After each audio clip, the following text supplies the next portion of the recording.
Abangan pagpapahusay ng operational command and control at iba pang kahandaang pandepensa tampok sa nagpapatuloy na Philippine United States Army-to-Army exercise na Salaknib Phase 1. Karagdagang puwersa ng Wildcat Troopers idineploy sa mga COMELEC checkpoints sa Abra para masiguro ang ligtas at mapayapang election campaign period.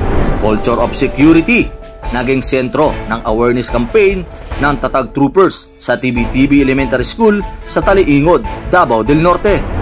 Sino-sino ang mga hinirang na top students ng RRT Class 02-2025 ng Division Training School? Alamin! Military professionalism ng Cogar Troopers. Tinutukan ni Deputy Brigade Commander 702nd Brigade sa kanyang ginawang pagbisita sa Zambales. Armor Pambato Division.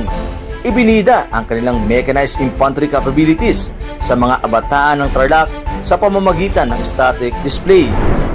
Success stories ng signal operators. Ibinahagi sa first training cycle students sa Camp Tinio. Descendants Ministries, Pangasinan State University at 70 IB naglunsad ng outreach mission sa General Tinio, Nueva Ecija. Kapgo sa Santo Niño, Talaingod, nakinabang sa Sierra uniform ng 56 Infantry Battalion. Tunghayan ang pagsabak ng kasundaluhan ng 56 IB at 69 IB Sumatikabong Infantry Squad Challenge. Panshoot lalong nagpasigla sa Sport Fest Competition ng Tatag Batalyon sa Davao del Norte. Ano ng kwentong ROTC mo? Kilalanin ang Modern Gabriela Silang ng Central Luzon State University. Susunod na bibida sa ating Her Story ni Juana, ang kwento kung paano naging catalyst of change ang isang farm kid na ngayon ay isang infantry woman. Silipin ang kaugnay way of life ng mga farm and livestock specialist ng Kaugnay Division.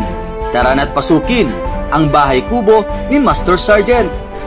Ngayong sumapit ang ika-3 taon ng mga kwento ng pag-asa at inspirasyon ng Kaugnay Virtual TV, ating balikan ang pagsisimula at makulay na paglalakbay ng inyong pamilyang kaugnay sa Kaugnay Virtual TV Anniversary Special.